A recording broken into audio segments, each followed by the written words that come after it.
Hello, everyone. This week we're going to discuss the dangerousness of the conservation officer job. So, the element of danger associated with a law enforcement career is an important defining characteristic, right? It's often one of the first things that people talk about when you talk about a job in law enforcement.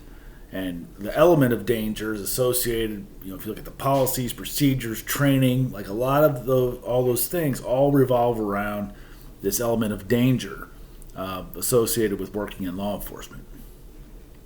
While the dangerousness of being a law enforcement officer is real, police work, just in general, is 4.1 times more dangerous than the average job. But it often does not make top 10 lists of most dangerous professions. So why this intense focus on the dangers of law enforcement jobs as opposed to other jobs that are statistically more dangerous, things like logging or commercial fishing, for example. Most likely, it's due to the fact that much of the danger with being in law enforcement is a result of a danger from people rather than a danger from accidents or mechanical failure, those sorts of things. A lot of your most dangerous jobs are usually because of the risk of or chance of having some kind of fatal accident or get a serious accident or some kind of failure is very, very high. And while that is possible in law enforcement, it's this danger from people that really is what the focus on this danger aspect. But danger from people is not the only type of danger faced by conservation officers. There's numerous different risks, things like the environment. We have rough, and dangerous terrain, being caught in some kind of weather event while you're in a remote location. But they are also susceptible to patrol vehicle accidents, all-terrain vehicle accidents, aircraft accidents, boating accidents. Also, attacks from animals, both domestic animals and wild animals. So there's a variety of different aspects of danger and risk that are associated with the conservation officer job. All right, so let's go ahead and get into the readings for this week. You'll see there's several readings, but several of them are pretty easy to get through. So the first one is Forsyth and Forsyth. We're not even really going to get into this one. There's not a whole lot to talk about, but just read it. It's pretty much, Forsyth and Forsyth interviewed some conservation officers, and they have some quotes about their views on dangerousness. So just kind of read through that one. We're not really going to discuss it here. So let's once again start with Carter 2004. So last week we talked about and focused on the sections this article that were on use of force. This week we're going to focus on the sections concerning assaults on officers. So Carter identified 24 assaults on conservation officers from 1995 to 1999. So if you kind of figure out rates here, if you include all officers, including those that are in administrative positions, you're talking about one assault for approximately every 40 officers.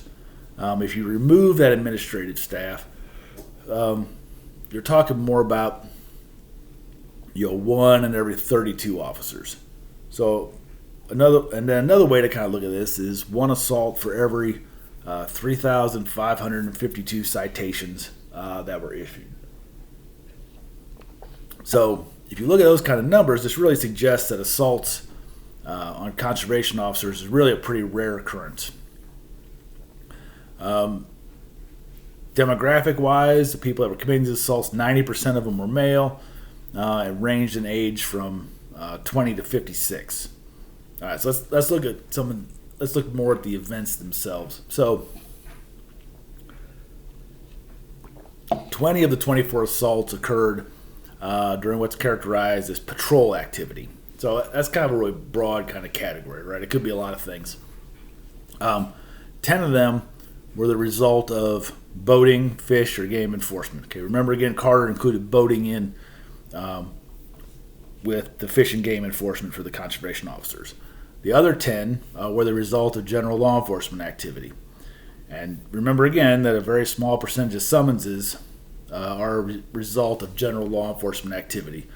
So this part of the study, he looked at 95 to 99. So you're looking at 8% of the summonses were for general law enforcement activity, but half of the assaults were a result of that general law enforcement activity.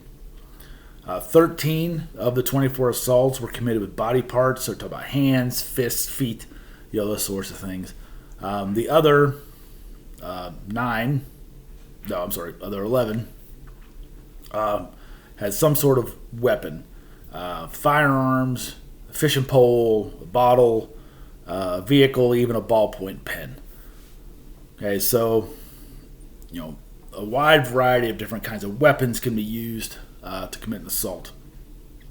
Similar to the use of force incidents, they mostly occurred on Friday and Saturday in the evening from 5 to 9. In 12 of the incidents, the assault occurred while an officer was attempting to arrest someone. And then 4 were while they were assisting another officer. 57% of the offenders were under the influence of drugs or alcohol. So again, being under the influence plays a role. 12 of them were while an officer was attempting to arrest somebody. They occurred on the weekends, in the evenings. Pretty standard. None of this is really very, very surprising. It's pretty standard kind of results. All right, so let's move now to Eliason, 2011, Patrolling the Peaks. This article is very similar to the Forsyth articles, but Eliason tried to organize the responses a little bit better. Again, I'm not going to spend much time on this article. Just kind of read through it. There's a little bit of stuff in the PowerPoints about it. But really, again, you're looking at just quotes from officers again. Then Eliason also wrote another article that year, 2011, that discussed conservation officers killed in the line of duty. And this was all data from the Officer Down Memorial. Between 1886 and 2009, there were 253 conservation officers that died in the line of duty. And that represented 41 different states. So at that time, there were still 9 states that had never lost a conservation officer in the line of duty. Missouri is actually one of those. Of those 253 officers, there were 21 different causes of death that were reported, but there were 5 of them that, taken together, accounted for 85% of all the conservation officer line of duty deaths. So the most common was gunfire, followed by auto accidents, drowning, aircraft accidents, and heart attacks. So if you take those 5, that accounted for 85% of all conservation officer line of duty deaths. The deadliest time period was 1961 to 1980. And it's interesting, this period really coincides with kind of the increase in the number of conservation officers throughout the country. Right about this time, a lot of these conservation and natural resource agencies were still kind of evolving and kind of coming of age. So it's kind of interesting that also was kind of the deadliest time period. Gunfire deaths, interesting. Now, 1921 to 1940 was the peak of gunfire deaths, and they've been declining ever since. And it's interesting because conservation officers deal with many armed individuals. And when conservation officers deal with armed individuals, it's often very different than how a traditional police officer would deal with someone who is armed. Usually traditional police officers will disarm anybody that has a firearm, but oftentimes conservation officers won't. So it really is a very different dynamic of conservation officers dealing with people that are armed as opposed to traditional police officers. But because of that, it kind of makes sense that these gunfire deaths would be the number one reason. But it's so interesting that it's declining since 1940. So the way the conservation officers have dealt with armed people really hasn't changed a whole lot.